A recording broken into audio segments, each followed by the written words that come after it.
Hey y'all, how are you doing? I'm great. Thank you so much for asking. It's me, Kim, and I'm back for another video. We have some more mess to wade through, and I'm excited to do it with you. But first, I have to point out we have new merch. Shout out to the new merch. This says "Good Feminist, Bad Woman." If you will remember to a live stream video that I did in January, or was it February? What is time? What is time in the pandemic? I said that I'm a really good feminist because I'm a bad woman. And somebody said, make merch. And so we did. It's in the merch store. And I will be sure later to make sure that it's in the merch shelf. So let's get into it. Let me just tell y'all, I am not super compelled by the lives of Harry and Meghan. I've seen what's gone on with them and I've been like, oh, like that sucks. But when I saw the previews for this interview with Oprah, I was more showing up for Oprah than I was any royal gossip, because it's like, yeah, they're racist, like, okay. But I love Oprah. I think that she is incredible at what she does. I think she's laid the foundation. I think that, like, the fact that young people, like, y'all don't get to see Oprah like in her element, like in her interviewing bag, like y'all missed out. Because I remember as a kid, like I remember in fourth grade, like third grade, like not coming home to watch Nickelodeon, not coming home to watch Disney. Like I came home to watch Oprah. And so, like, as a person who talks to people, the exceptional skill that she has, like, and Oprah did not disappoint. Oprah was like, let me show y'all how I got $1 billion right quick. Like, let me show y'all how I built this empire. I just thought it was so exceptional. And I will say that usually with these kinds of interviews, the little bits and pieces that they throw out, like they tease the best parts, you know, like I don't watch TV. I don't turn on the TV in my home, but the little clips that I saw circulating on social media, I was like, okay, it's whatever. The clips undersold this interview. The previews did not even give us a hint of the juiciness that was going to be in this interview. As somebody who loves mess, I just loved it so much. All right, so what I do have to say though, as somebody who holds my politics, right? This was juicy and it was fun to like indulge in and go back and forth with on Twitter. But I think it is important for us to not lose sight of the fact that the British monarchy, those royals, are not just like a crazy family. This is not just like racism, like run of the mill. This is an institution that's responsible for unspeakable violence at a scale that few of us can really comprehend. They have hoarded enormous amounts of wealth over the past 1,000 years. And so I do feel like I just have to like put that out there that like, let's not gloss over that fact, right? Like when they are talking about the Commonwealth, right? Like we were just going to move to a different part of the Commonwealth. It's like, you mean, oh, it's so bright. It's like when they were saying, oh, we're just going to move to a different part of the Commonwealth. It's like, oh, you mean the land that you stole? Like, you know what I'm saying? Like the land that you forcibly colonized through violence? like just saying it really casually. So anyways, Meghan Markle seems like a nice lady. She came across really, really well in this interview, very personable, seemed really earnest, but she did sign up to join and then become an ambassador for a genocidal empire. So I think it's useful to question like why that was cool. You know what I'm saying? Like why that kind of institutional violence and why that kind of institutional racism is cool, but like the institutional violence that like hurts your feelings, you know, that like deteriorates your mental health, like that's not cool. Like I do think we all look, we're gonna get into it, and I have enormous empathy for Meghan, especially around that mental health stuff.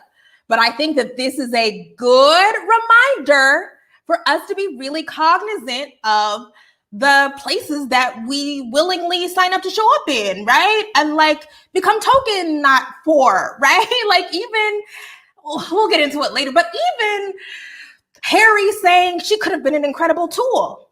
She could have been an incredible asset. It's like, okay. All right, somebody has given, I'll try to get to these as they come up.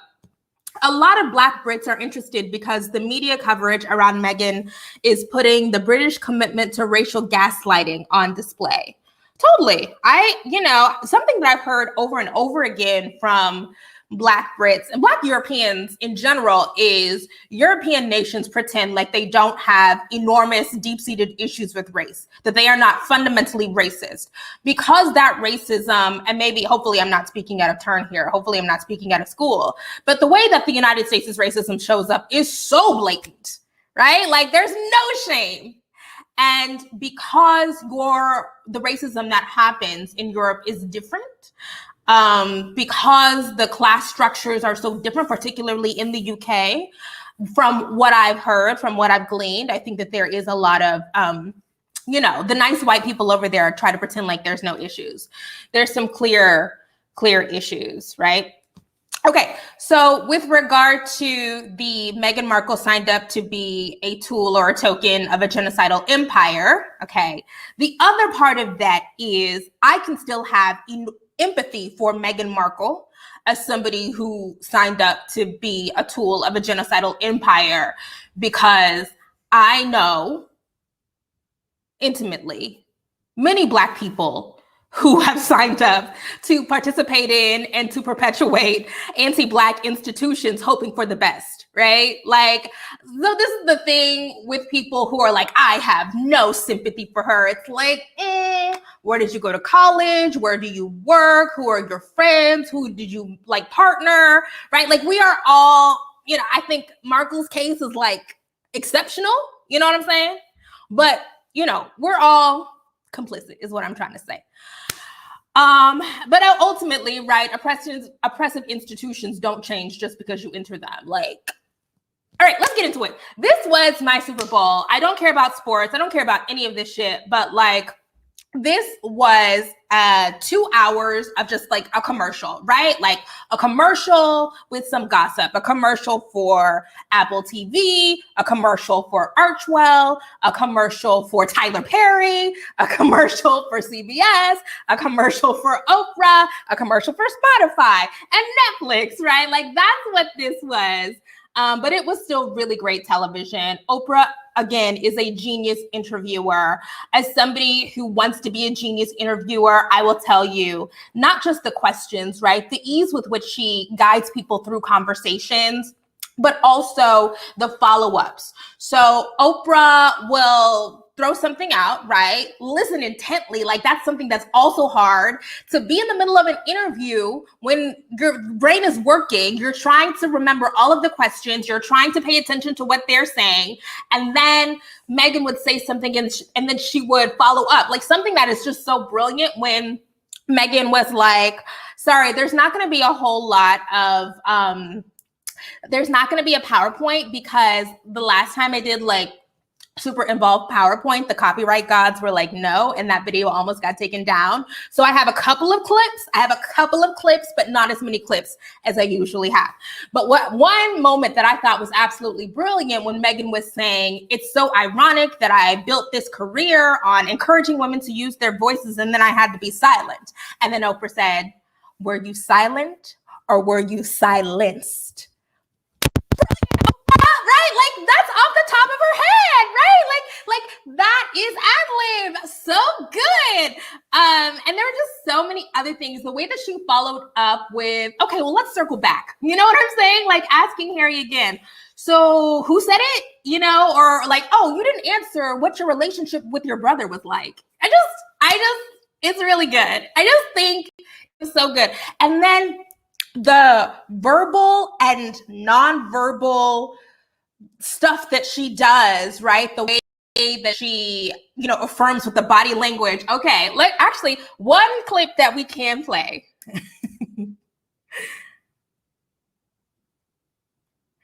Um, oh, sorry. Did the mic? Oh, sorry. I'm sorry. I'm going to try not to yell because honestly, mics can't do. Sorry, the mics cannot handle me. I am a loud talker and the mic is like, okay. Um, y'all let me know if it goes out again because I can't help but yell. Let's go to the one video. Let's share the screen. Okay.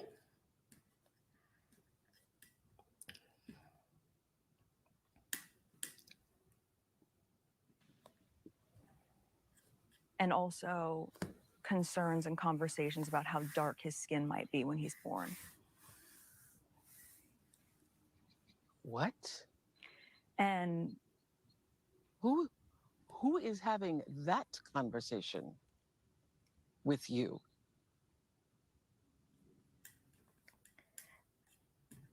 Okay, y'all know I have to stop. I have to stop before the copyright gods get me. But even that reaction, like the exaggerated, like, do y'all think? Now, come on. Oprah, the Oscar goes to, like, give that lady an Emmy, right?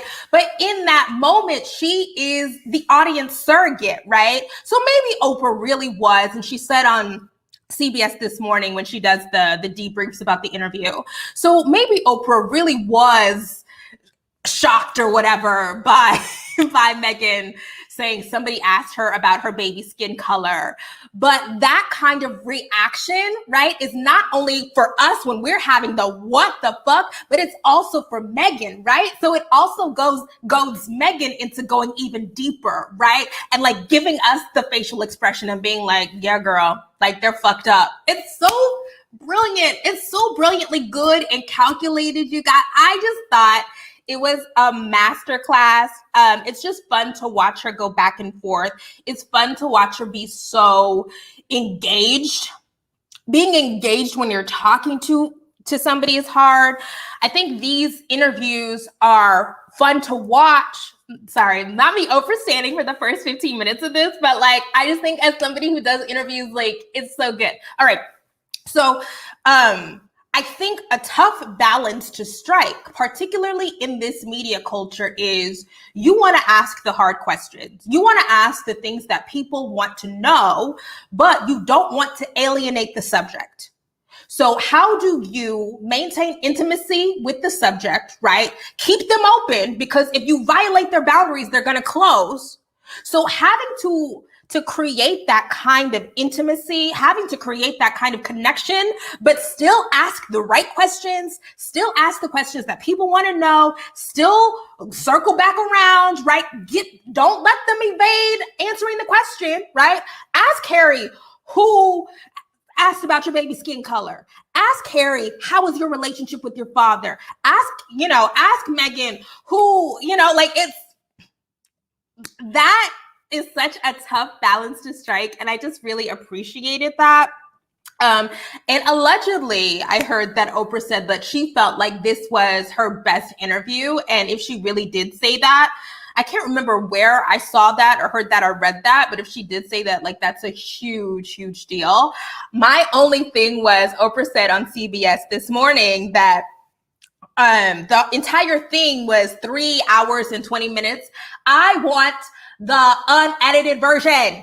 Give us the unedited version. I would happily sit through 3 hours and 20 minutes, because we really didn't talk about. We didn't get to the relationship with her mother, Meghan's mother. We didn't get to Meghan's trifling daddy. Like, there's a lot there that just could not be squeezed into that 2 hours. Really was 1 hour and 20 minutes, but they had a good 35 minutes, 40 minutes of commercials. I would pay, like CBS, like I would pay for your little raggedy streaming service if you said, here's the unedited version. So Oprah has been working on trying to get this interview for years. So I can't remember if this made it into the actual thing that aired, but I definitely saw a clip where Oprah and Meghan were talking, and Oprah said, I called you right before your wedding and you said you couldn't do it. And I would bet, right? Tyler Perry got a little, Tyler Perry came in as, the hero of this story, right? I would bet, now this is conspiracy theory Kim. This is tinfoil hat Kim. I would bet that after Harry and Meghan left Canada, Oprah connected Harry and Meghan to Tyler Perry, knowing that that would ingratiate her to Harry and Meghan, and that they would eventually sit down and do this interview. Now that sounds like a conspiracy theory. That sounds like real, strategic, a lot of strategery. I truly believe that that's true. I truly believe that that's true. I appreciate that Meghan and Harry came to dish. Like, I appreciate that they were way more honest. I know some people were saying that they wanted them to say names. They were more honest than I thought that they were going to be. And the interview was more emotionally moving than I thought it was going to be. I did not think that I had as much, empathy. But when Meghan particularly was talking about that mental health stuff, as somebody who has had mental health stuff, and is really empathetic, I felt really, I welled up. I could have shed a little tear. I didn't, but I could have. And I appreciate that Harry in particular called out racism explicitly. So let's get into the history of Harry and Meghan really quickly to catch people up. Harry and Meghan started dating in July 2016. They got engaged in November of 2016. And immediately there was a press onslaught. Immediately the press descended on her. And initially, I feel like the coverage was sometimes nice and sometimes bad, but then it got really bad, and so bad that Harry issued a statement after their engagement, hey, could you not do that? And there's a lot working against Meghan with regard to her public persona in the British press, which is different. As I've been doing my research and trying to put this video together, the differences between UK press and US press it's just different. When I was talking about that Britney video, I was like, nobody reads Us Weekly. Who cares about In Touch? Nobody reads Okay in the United States. Ew, we're on Instagram. That tabloid culture is so alive and well in the UK. It is so virulent.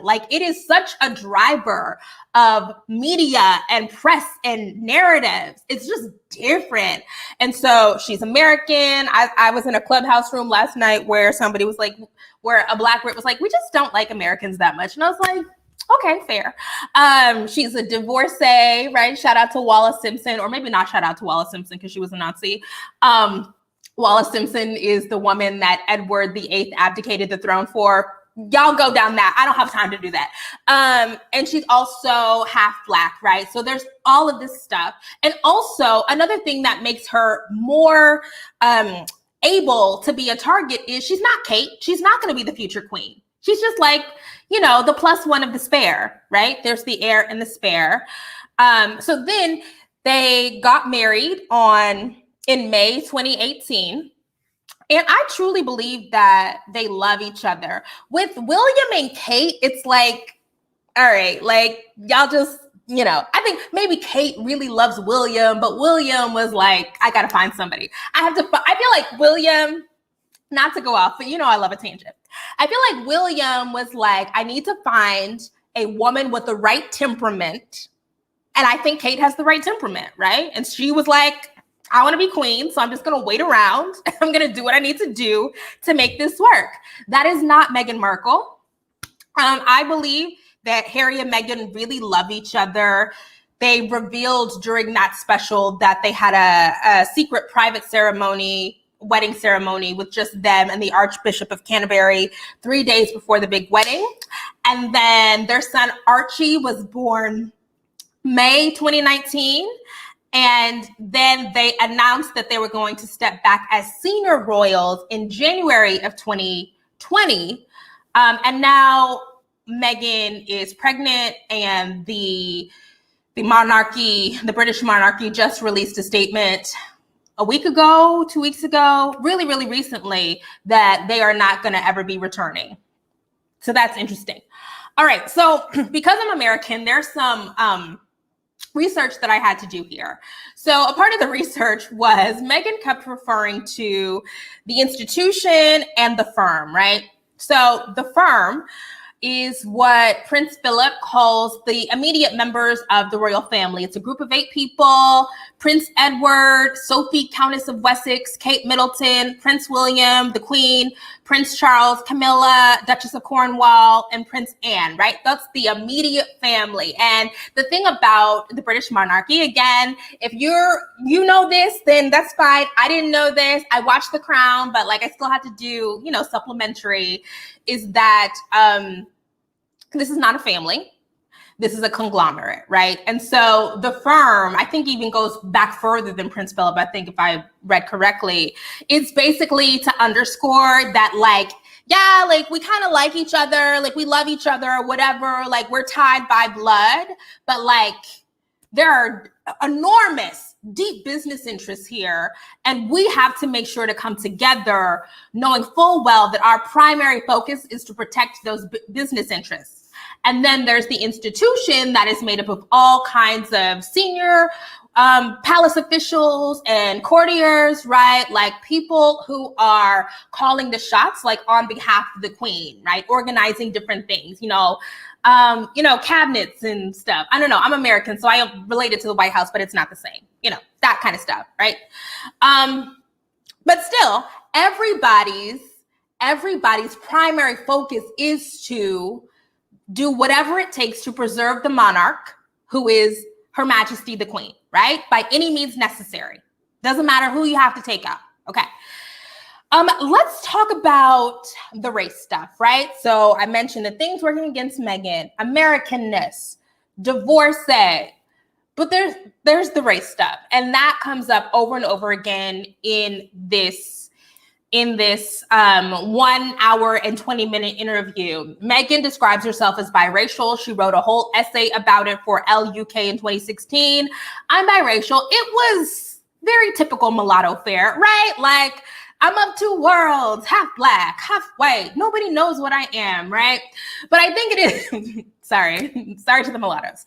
But I think it is important, right? She describes herself as biracial. In the interview, repeatedly, she described herself as a woman of color. I don't think she ever explicitly called herself black. And I actually think I understand why. Because there's been so much, this lady ain't black, is she black, is she? I just feel like, girl, just call yourself a woman of color and call it a day. So here's the thing, right? I have come around to this idea. If you immediately saw Meghan Markle, you wouldn't know what she is.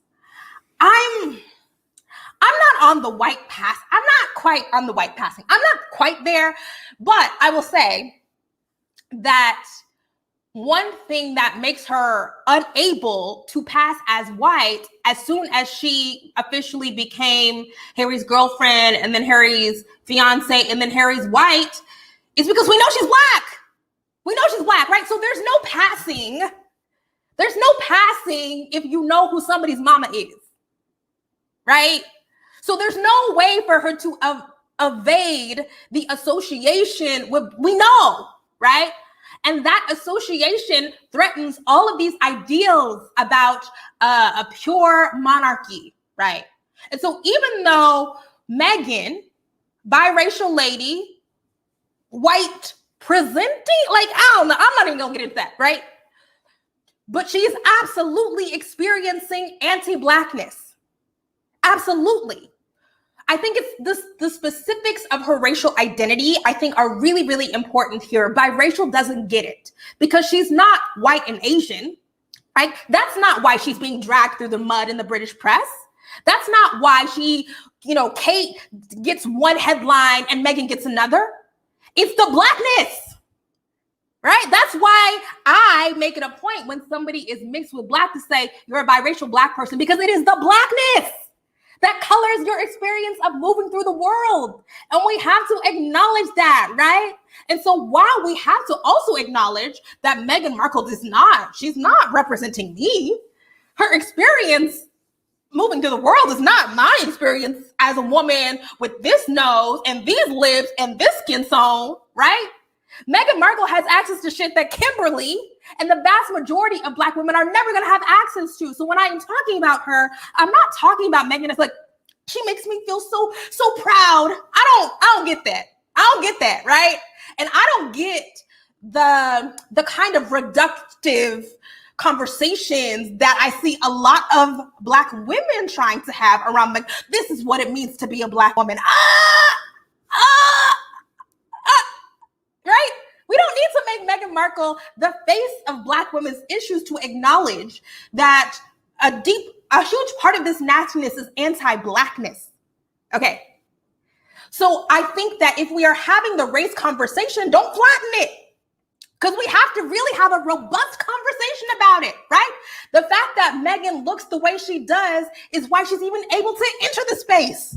That's why she's even able to get to the altar, to get the ring, right?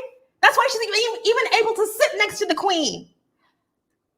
But after you are there and you're sitting next to the queen, what other factors come into play? I just feel like I've seen a lot of conversation about this, and it's like, you know, we have to, you know, let's have layers and nuance, right? Let's have a really complex conversation about it, right? So also with regard to the anti-Blackness at play, there's all kinds of stuff. So yes, there is, you know, the Meghan was a bully story that came out, right? Let's share this screen. Royal Aids, and this came out just this week, right? Where they've been gone for over a year.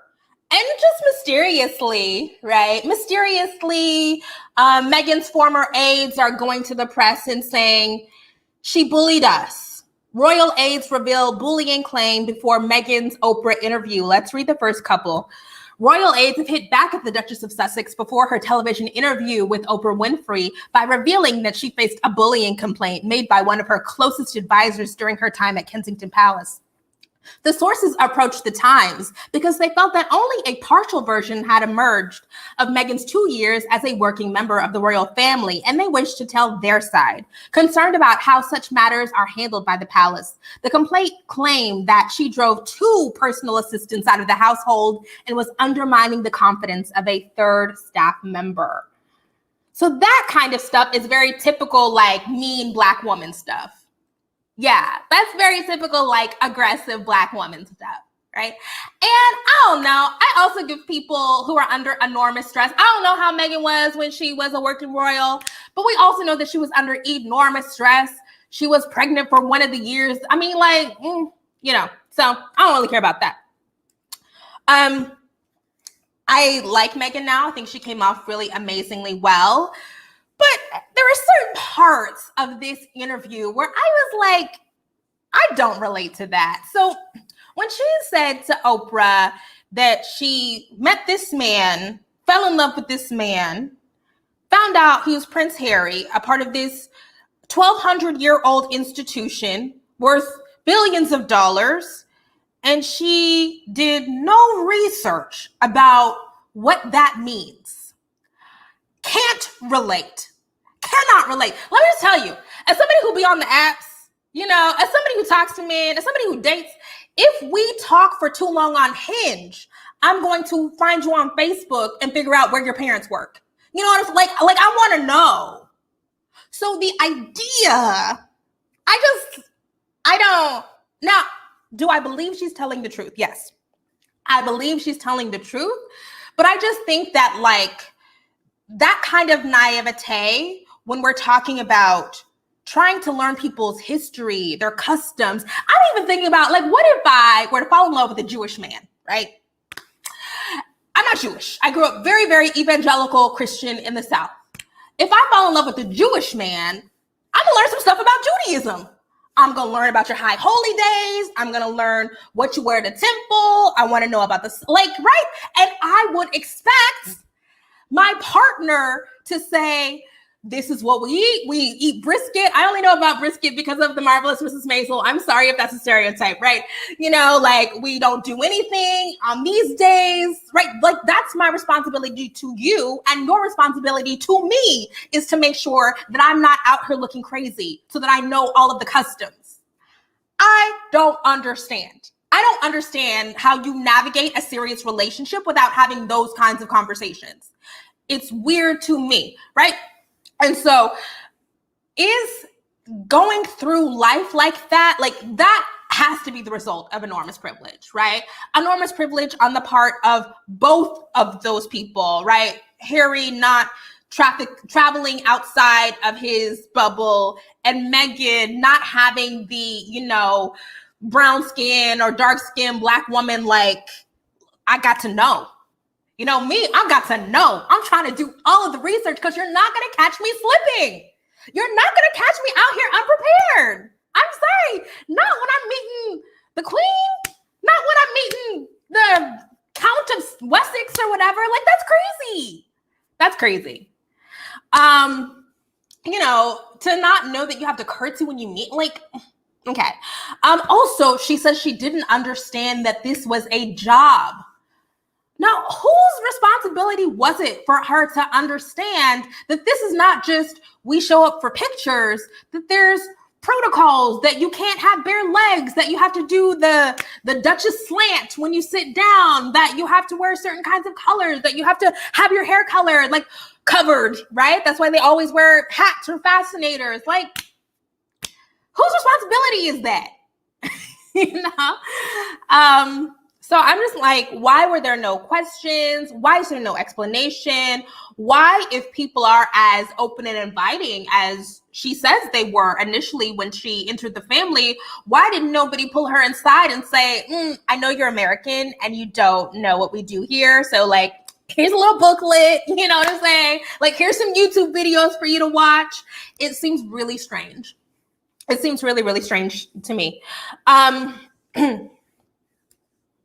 Okay, let's talk about the Kate Middleton situation. So like Kate and Meghan are such like opposites. Like Kate, again, I was just seeing that Kate has known Kate has known William this year for 20 years. And then they lived together in college, and then they were going back and forth, and then they finally got engaged. And then she was like, well, and then before they got engaged, she was like just waiting around, right? That's why they call her Waity Katie. Like, we're going to get engaged, so let me, learn some stuff before we get engaged, right? Different, right? And also, she's white. She comes from the upper class. She understands aristocracy. Just really stiff upper lip, like stereotypical white British woman to me, like white upper class Brit woman, like as somebody who loves the crown. It seems like she has the right temperament to be the queen. Meghan, says in the interview she's worked and she's had these experiences, and she went to college, and she's lived on her own, and she's been married, and she's been divorced. Kate Middleton plays her position really well. And, I just think that because there's an understanding that Kate eventually is going to be the queen, Meghan talked about this idea of polarity, right? Like, we have to uplift the future queen, and in order to uplift the future queen, we have to like stomp on Meghan. Meghan was always going to be expendable. She was always going to be the person that they are going to down in order to make sure that Kate looks like, comes out of everything smelling like roses. I have a link. Let me see what this link is for. Oh, this is good. Let me pause this. Okay. So there were so many good parts of the interview that we just didn't see, again because of time. Here's a good clip that I saw on Twitter of Meghan explaining the difference between what happened to Kate and what happened to Meghan in the press. Kate was called totally rude and racist are not the same.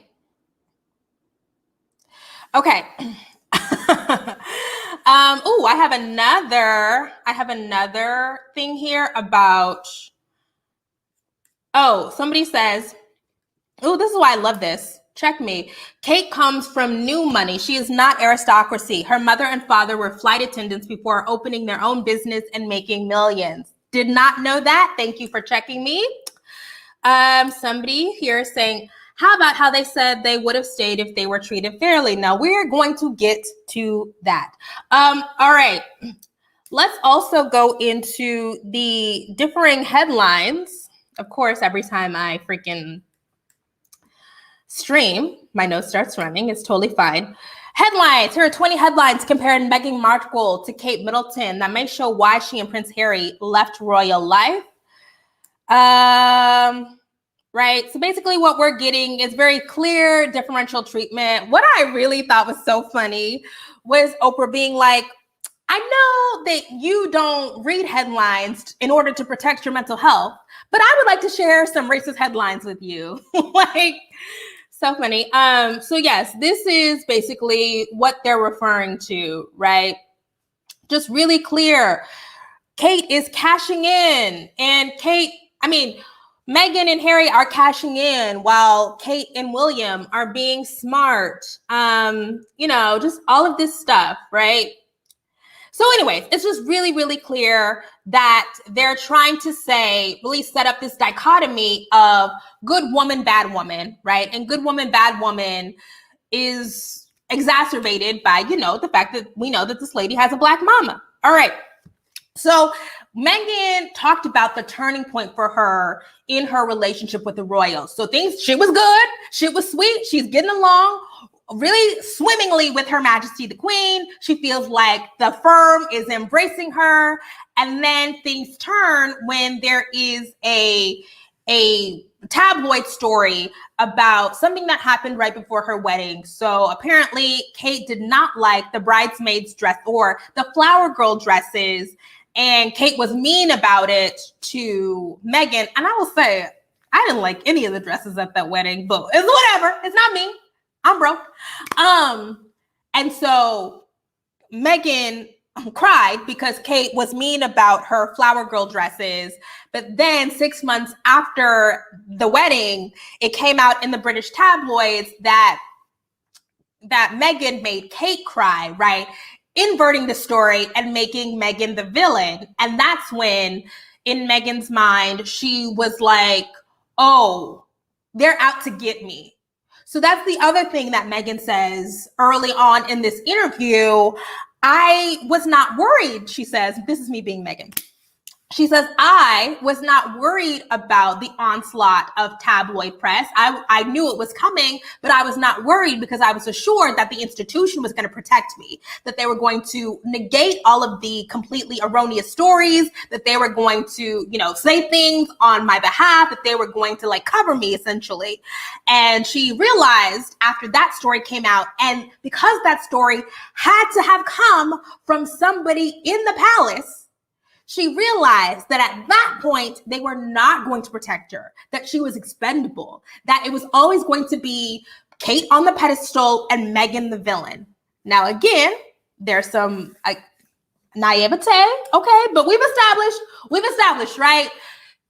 Meghan came into this experience with an open heart and an open eyes and believed everything that everybody told her and never believed that anybody was going to go against any word that they say, despite, history, despite history and techno and many spies, fictionalized versions of what happens in the palace.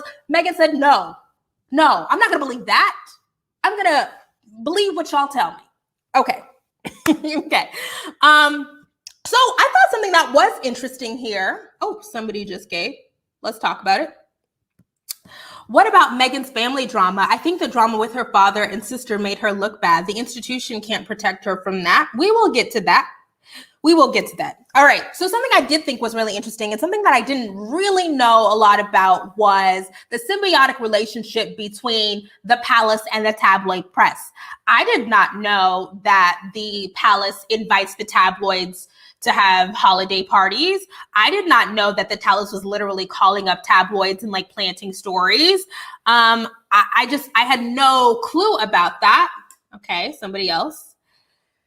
Real talk, I'm too high for this, but here's some support. Okay, the queen old, yo. She got mothballs in the closet. We used to throw them. All right. Thank you so much for that. All right. But also the tabloids, I think that Meghan did not expect for the media onslaught that she would receive. She didn't expect for the palace, the institution, to be complicit in that media onslaught. But you know what? I don't think that the tabloids were, or the institution was prepared for the fact that now in the 2010s, now we're in the 2020s, that there's a completely new playbook, right? That they don't necessarily get to drive the narrative anymore. Now we, the people, the public, have ways to speak back to that. Meghan Markle, if we're going to be honest with you, Meghan Markle was saved by social media. Meghan Markle was saved by Black people, Black women in particular, rising up and saying, Black women always, with the S on our chest, rising up and saying, this is racist, this is unfair, how dare you do this? You're not going to take her under, right? We saw how y'all killed Diana. I do not believe that the palace killed Diana, actually. Listen to the You're Wrong About podcast. They did a whole series on Diana. I don't believe that she was murdered by Queen Elizabeth, right? But if there were not these ways to counter those narratives, I think Meghan would have drowned. And she said, she literally was fighting for her life. And I don't think that those old institutions are prepared for the ways that new media are changing the power. They're changing the power dynamics. They're changing the power structure. Okay.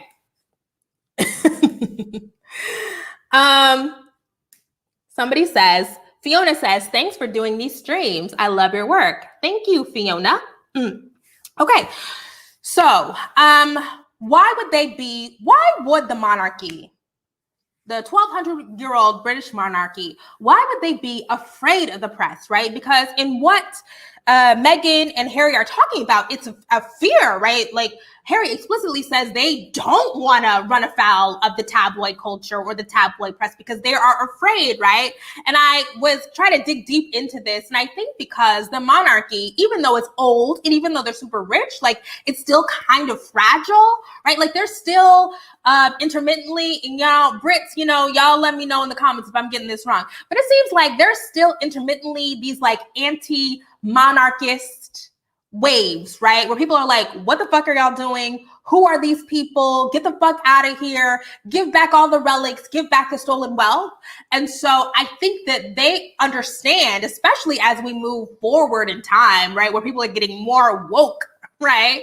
And understanding how colonialism works, the tides can turn. The tides can turn, right? So I actually understand a little bit that, but also William and Kate are the crown jewels. They will always be the crown jewels. Charles and Camilla, Charles, Camilla Heifer. Sorry, that's misogynistic, but is. That Charles will be king. They have to protect the institution. They have to protect the monarch. That is what the crown has taught me.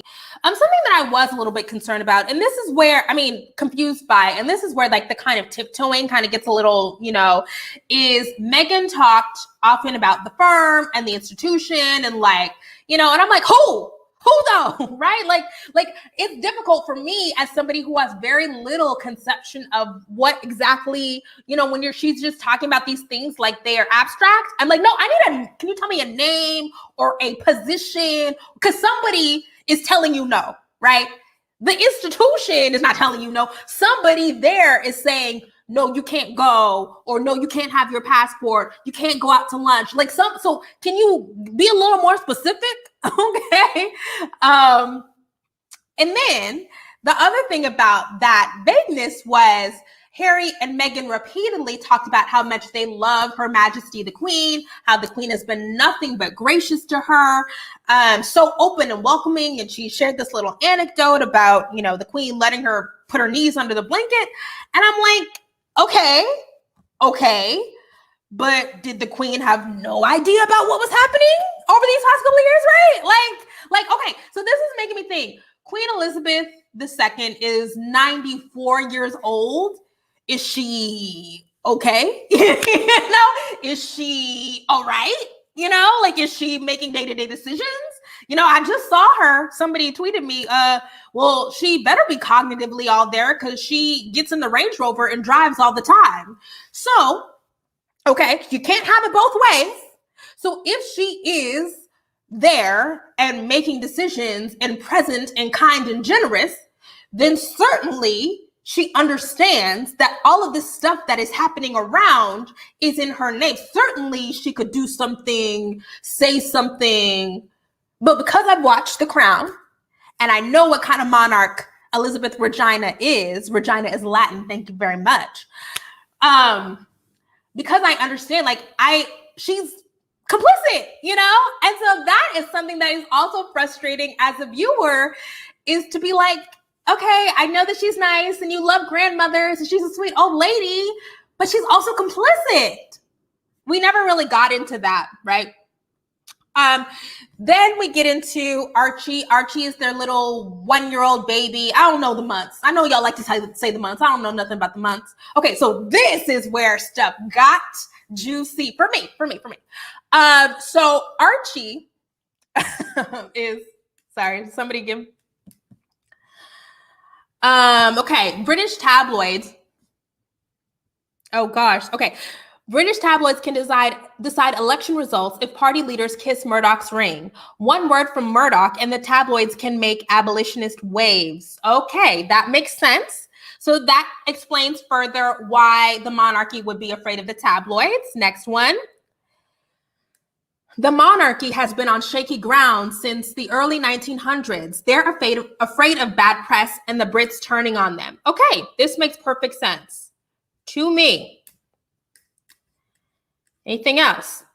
All right, let's get back to it. So Meghan has a baby in 2020, and right before the baby, we'll get to the mental health stuff, but right before the baby was about to be born, somebody tells Harry that the baby, the grandson of the future king, is not going to have a title. What? So William and Kate have 3 children. George, Louis, and Charlotte, they're all prince and princesses. But Archie, their cousin, would not be a prince? What? It doesn't, I'm sorry, you guys, it still doesn't make any sense to me. It makes no sense. And also, based on that George V convention that Meghan said, I went way too deep in this. But yes, as soon as Elizabeth dies and Charles becomes king, Archie would become a prince anyway. So why not just give it to him at birth? It seems real punitive. It seems real petty and punitive. And so yes, that would piss me off. Right? Like, it is weird.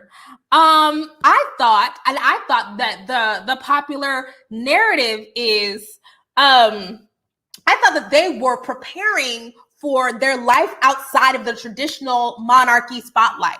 So they were saying, we want our child to be normal, so we're not going to make him a prince. That's not true. And that's the other thing that Meghan says that she was upset by, is that because we had no idea as a public, we have to draw our own conclusions about why Archie is not a prince and why they're doing this and doing that. And they're like, and yes, this makes them a little sus, but Meghan and Harry reaffirm all the time, we wanted to do things the right way. We wanted to do traditional stuff. They wouldn't let us. They didn't want us, and they just let the public run with this narrative that they're rebels, they're anti-monarchist rebels and they are defying tradition. No, they wanted that shit. Okay. So yes, it absolutely looks racist as hell. And they set Harry and Meghan up to look so bad. And okay, so then Meghan also reveals the bit about Harry relaying to her that somebody asked about the baby skin tone. That's a little clip that I played at the beginning. So Oprah, on the day after the CBS debrief, said, okay, just to let y'all know, it wasn't Her Majesty the Queen and it wasn't Prince Philip. So that means it has to be either Charles or William, who asked repeatedly about how dark the babies were going to be. And this is the thing about white people. White people, get a clue. No Black person on the face of this planet ever thought Archie had a chance of being brown. Now, look, Punnett squares and jeans are mysterious and all that, but it don't work like that. I'm sorry. Like a 3/4 white baby, it don't work like that. Like, stop. At this point, we see Archie. He's not even gonna tan for real. You know what I'm saying? So I just think of that stuff. It's like it's anti-Blackness, right? Causes you to be deranged, right? Like it literally makes you lose your mind. All right. So then for me, the most compelling and I think emotionally moving part of the entire 1 hour and 25 minutes was Meghan talking about how her mental health deteriorated while she was basically locked inside the palace. And she was literally suicidal. And she goes to her husband and says, I'm suicidal. And they still have to go that same night. They have to go to an event. And literally, there are pictures of her. I thought this was I think that's really what made it so palpable, was seeing the pictures of them, her dressed up in this beautiful sequin gown, them holding hands, and her saying to us, I was going to kill myself. I wanted to kill myself. I had to go to that because I was afraid that if I was left alone on Frogmore Cottage or wherever they lived, that I was going to kill myself. And then her saying, okay, so I had these feelings and I went to the people who have the ability to make these decisions and said, I'm going to kill myself. Oh, by the way, trigger warning. Her saying, I went to these people and said, I'm going to kill myself. And them saying, sorry. What? Now that is insane. Like, okay, sorry, somebody gave. I'm wondering how much of that is because of rumors that Prince Charles is not Harry's real father and Meghan was used as a scapegoat. Oh, that's interesting. Ooh, okay. Okay. So here's the thing, right? Now we are becoming more understanding about what it means, what mental health crises are, what mental health is, and all of that. What we know now is if somebody ever says to you, I want to kill myself, I'm going to kill, that's a crisis, right? That's drop everything, 911, world stop, you need to get help. That's how people die. That's how people die.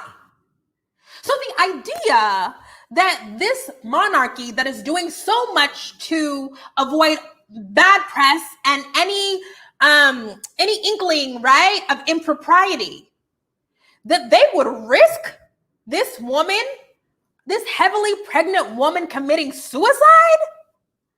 That's some next level shit. It's next level. Okay. So it's not just normal, like we don't care about y'all. That's willful and malicious. Yeah, I found that to be very, very strange. That they were just gonna potentially let this, after people still say you killed Diana. You wouldn't wanna, I found that to be really strange. And then Meghan's, the naivete came out again when she said, at my old job, we had a union. So I went to HR. Girl, that's not how this is going to work. What? Meghan, ain't no HR. Like, there's no HR. You're actually in the firm. Like, you're actually... Okay.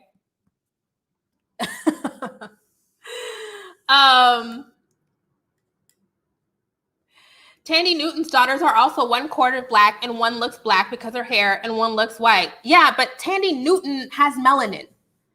Tandy Newton has melanin and texture in her hair. Okay, so that was really strange, right? Like when she was like, my old job had a union. Ain't no union in the world's most destructive colonial empire, Meghan. Do we not understand by now? So anyways, very scary. What they didn't get to in that Meghan part was they didn't get to talking about Meghan's trifling daddy. So Meghan Markle actually just won a lawsuit. Let me try to bring this up. She just won a lawsuit against the Daily Mail because they published a letter that she wrote to her father, essentially begging her father not to keep going to the press, right? Let's do it up. Okay. So she just won this lawsuit, and Duchess Meghan's privacy lawsuit win must run on the front page of newspaper judge orders. A British judge, look, USA Today, come on now. A British judge has ordered the Mail on Sunday to publish a front page statement highlighting the Duchess of Sussex's legal victory over the newspaper for breaching her copyright by publishing parts of a letter she wrote to her estranged father. All right. So what we didn't get into is that before the wedding, Meghan and her father, who like kind of had a relationship, but didn't really, she was really close with her mother because she grew up with her Black mother, that they had a falling out because he was mad about not getting money or not having access to them or whatever. And so, sorry, you know what it is. He got mad and then immediately started doing the most vile shit in the world, immediately started going to tabloids, immediately started selling pictures of Meghan, selling pictures of himself to the press. And then he sold a handwritten letter wrote on Meghan Markle's stationery where Meghan was saying, actually, let's actually read part of the letter. Let's open this. Where Meghan literally in this letter is saying, I love you. Why are you doing this? Let's get it up here. Okay. Let's see if there's some excerpts, right? No thanks. Daddy, it is with a heavy heart that I write this, not understanding why you have chosen to take this path, turning a blind eye to the pain you are causing. Your actions have broken my heart into a million pieces, not simply because you have manufactured such unnecessary and unwarranted pain, but by making the choice to not tell the truth that you puppeteered in this, something I will never understand. So not only is he selling shit to the tabloids, Meghan is like, how is this getting to the tabloids? And he's lying. She writes the letter and he sells the letter.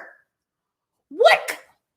Okay, I understand that there are trash parents. I understand that we are not all blessed with parents who care about our well-being, that are not like mentally or emotionally all there.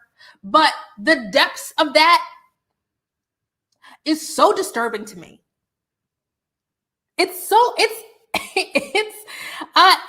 crazy to me. And then he's also gone off since then and done his own like little rebuttal interview. Let's see if I can pull this up. Oh, that's not the right thing. Let me try it again. So after Meghan and Harry's interview aired, he has decided to do his own. Let's pull this up. Okay, share the screen. Share this. Cool. All right. Why did that not? Where did it go? All right, here we go. I don't think that. I'm sorry. That's deranged. It's deranged. There's no excuse for that. That's crazy.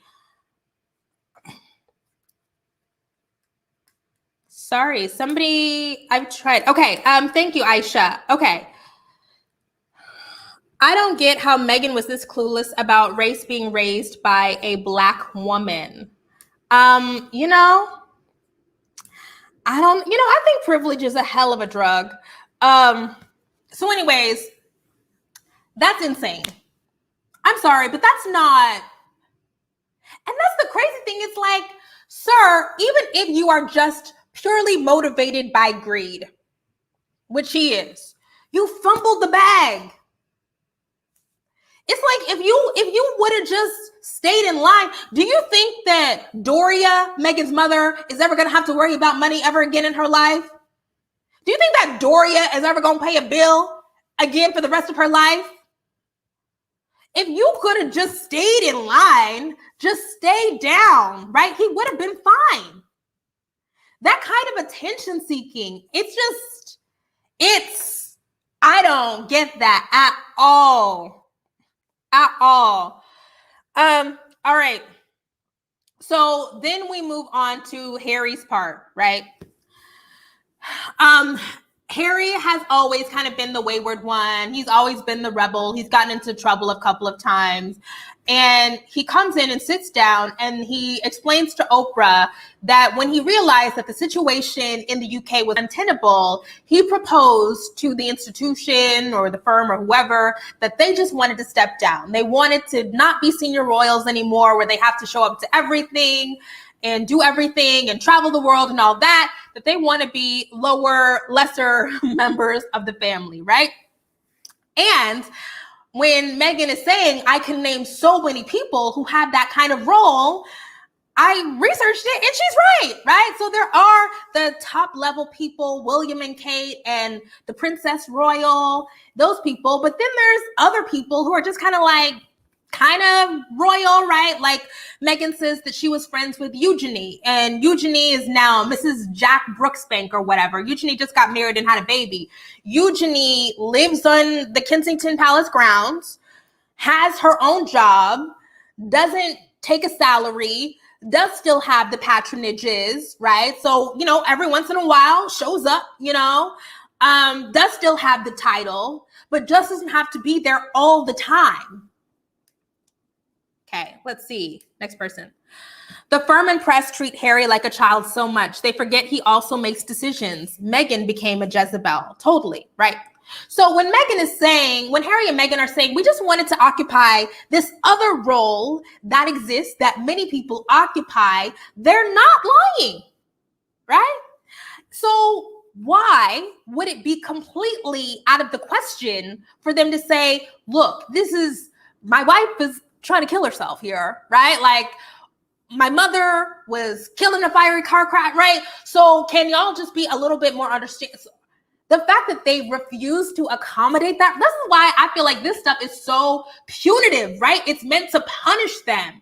It's so petty because these are accommodations that very easily could be made. These are people who are saying, Meghan and Harry are saying, we want to make our own money.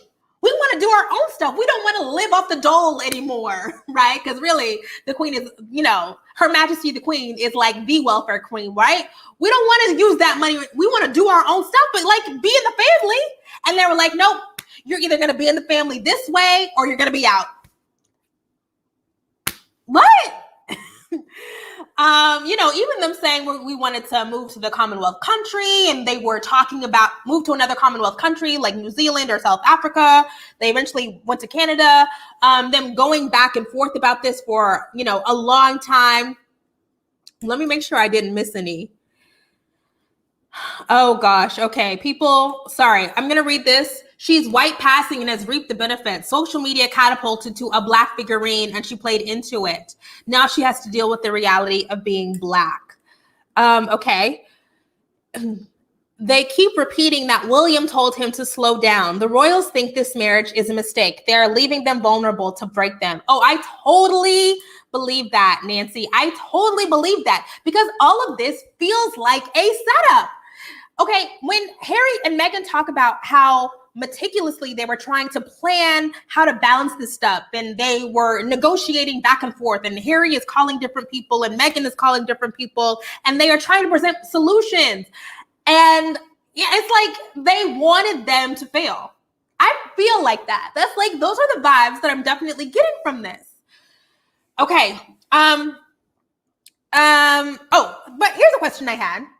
So when Meghan was talking about how she was suicidal and she went to different people in the institution to say, I need to get some help.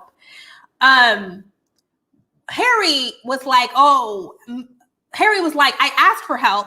And then Oprah, expert interviewer, goes, who did you ask? Who did you talk to in your family? And he's like, I didn't talk to anybody in my family. because we don't do that, because it would be embarrassing. And it's like, okay, well then which is it, right? Like, you didn't talk to anybody in your family about her needing help, or you did? So that's where I was like okay. They tried to drive Meghan away, but didn't realize, oh, here it is. They tried to drive Meghan away, but didn't realize Harry would leave with her. Yeah, I can see that, right? But it seems like Harry was ready to go. Yeah, Harry was ready to go. He had a really weird upbringing. Another thing about the You're Wrong About podcast is they get into like what happened after Diana left, right? So like the divorce between Charles and Diana was in the process for a long time. They were talking about it for a long time. And then Diana eventually left, but she had to leave her children, right, in Kensington Palace, because technically, I think y'all correct me if I'm wrong, but legally, William and Harry were wards of Elizabeth, so there was no way for Diana to get custody. So Charles was not around. Like, he was not the day-to-day raising them. Instead of being raised by their mother, who wanted to raise them, they were raised by a nanny named Tiggy. Interesting stuff. As a American person, so fascinating, right? Oh, and Harry acknowledges that he was raised in this bubble of extreme privilege, and that is a part of why he didn't recognize initially that the racism stuff was happening. But I guess because of Meghan, maybe Meghan's mother, he was really got a slap in the face that this is racism. This is what racism looks like. And again, I appreciate it, because when Meghan was talking about this, Oprah would say, why do you think they didn't give Archie a title? And why do you think this happened? And why do you think that happened? And Meghan was really intentional about never saying racism. These people are racist. It's because I'm half Black. Like, she never said that. Harry came out and said, this is racism. It's racist. This is right. Like, okay. So I thought that was really interesting. And I also appreciated Harry also spotlighting the jealousy angle, that Meghan, beautiful, charismatic, knows how to present herself in public, engaging in a way that Kate will never be, that people are drawn to Meghan, that they would go on their tours to the Commonwealth countries and people like her. And because this is the only non-white face in a sea of whiteness, all of the people of color that make up 70% of the Commonwealth countries, they're like, yeah, finally, somebody who understands, right? And they like her, right? But that threatens Kate. That threatens the power of William and Kate. That threatens the power of Charles and Camilla. And that absolutely has to be squashed out. And Harry underscores that that's when the goodwill of the family waned. When he and Meghan went to Australia and she was so good at it. And she is a good talker. That's when they were like, oh, we don't like you anymore. People like you, so we can't like you. Very high school. Okay.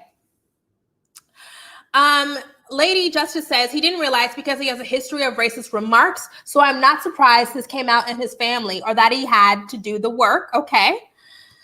Benny says, I think the no protection is what broke Harry. It's not a ridiculous notion that someone will try to harm them. Totally. I forgot to talk about that. To the previous comment, how is she white passing when she would never try to hide her mother? That's the only way that she could pass for white. I agree with that. Right? So I don't agree. Meghan looks the way that she looks, but the lady can't pass for white. Okay. If this was 10 years ago and I'd never met Meghan Markle and I was just seeing her, I'd be like, ugh, is she Italian or is she Lebanese, or like what's going on? But when she comes into the fold with her mother, she can't pass for white. We know she's Black. I think that's important. Something I forgot to talk about. Thank you so much for bringing this up, right? So it's not just that Archie doesn't get a title. It's not just that they are concerned for Meghan's emotional well-being. It is that when they decide to leave, right, they say that they are no longer going to provide security to Harry, and that Archie, because he is not a prince, a title that they're just going to refuse to give him, is not going to get security. That's like, why though? Again, real petty, right? Like, why? If you understand that these people are being stalked, right? Again, we have a history here. This is not just coming out of nowhere. We have a history. We understand intimately the dangers. Why? And then Harry was like, they just said, you know, there was no justification. They just said they couldn't afford it. You can't afford it. Okay, because I was so fascinated by this, like, we can't afford it stuff, like, I went back and tried to do research on, like, how much money they have. Elizabeth is worth, like, $400 million, and Charles is worth, like, $400 million, and they have billions of dollars of assets. And then the sovereign grant, which is what the taxpayers give to pay for expenses, is $100 million a year. And y'all talk about y'all don't have money. It's like they have all of these. The other thing is, like, Charles and Elizabeth have all of this private income, right? Just private money, because, you know, if you have a lot of money, then wealth just compounds. And y'all telling this man y'all don't have no money for him to pay to keep himself, like, it makes no sense. It's nonsensical, right? It doesn't make any sense, right? So yeah. So anyways, like, I went really deep into the finances, right? Like, you know, the Duchy of Lancaster is what the Queen has access to, and Charles has access to the Duchy of Cornwall, like $400, $500 million, right? They make tens of millions of dollars a year just because when you have that much money in different assets, it just grows. So if Harry is going to his father and saying, I'm worried about my family, I don't have a job. I don't have no job. Harry had no job. They don't have income. To me, it's strange that Charles would say, we don't have money. I know that I personally am worth hundreds of millions of dollars that I don't really spend because I really pay for all of my expenses via the sovereign grant. But I don't have money for you to pay for your security child or grandson. It's fucking weird, you guys. It's fucking weird. Okay.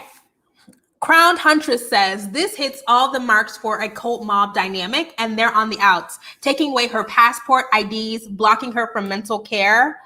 Totally. Yeah. Charles said it's the principles. Yeah. A lot of rich people say they have no money. Okay. All the Queen gave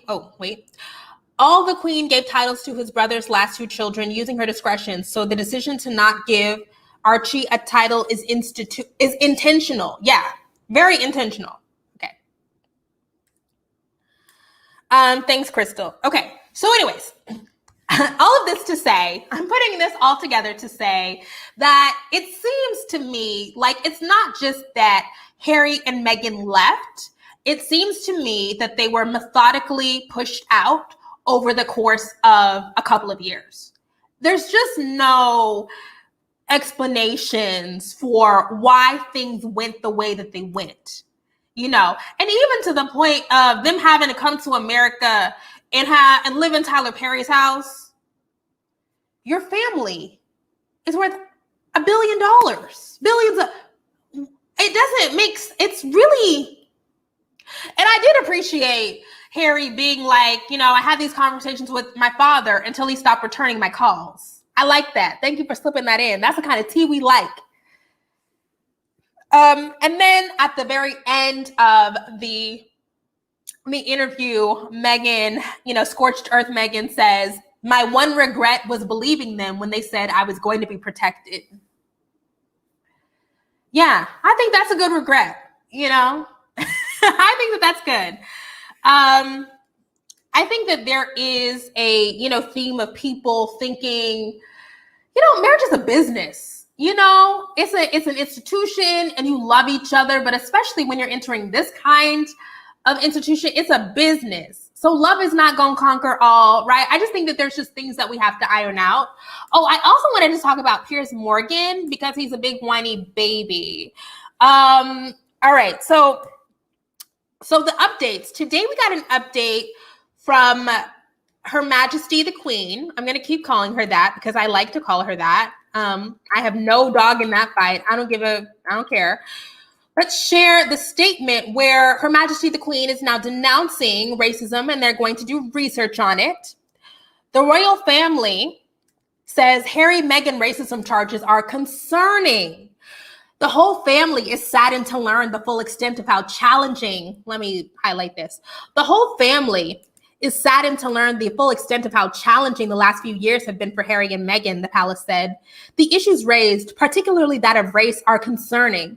While some recollections may vary, they are taken very seriously and will be addressed by the family privately. This is the statement from yesterday or today. I think technically yesterday in UK time, but it's still today in US time. What? We don't believe you. You need more people. Come on. It doesn't. The idea that you're suddenly, after years of these kinds of conversation, Harry even said in the interview, 70 members of parliament said, UK tabloids, stop being racist. But nobody in the family would acknowledge that. You knew. You're trying to save face now. It's too late. Stand up in your mess. Stand up in your mess, beloved. Like this whole we're going to look into it is not enough. It makes you look crazy. It looks ridiculous, right?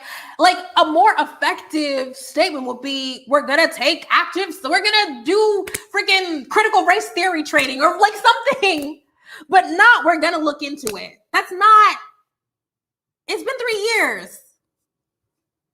Okay. Please fire the PR team. It makes no sense. All right. I want to talk about Piers Morgan because he's a whiny baby and I hate him. So Piers Morgan has been like a really super vocal Meghan hater. And in a way that makes no sense. I'm not going to play Piers because he sucks. But what I wanted to play was a co-presenter on Good Morning Britain calling out Piers. Let's play that. Okay, so Piers Morgan is a stunt queen. He's a little like whiny baby, but I also think that he quit today, right? And I think that he has been in ongoing negotiations with Great Morning Britain. I don't think that he quit because of this. I don't. I think that like he quit because he didn't get what he wanted, and he is using this spectacle to be able to turn it. Now, that's again conspiracy theory, Kim. I don't have any foundation for that, but I do not think that Piers Morgan quit just because thousands of people said that they don't like his comments on Meghan Markle. Not at all. He lives for that shit. He's a professional troll. Like that's made him rich. I think that he likes the theatrics of that.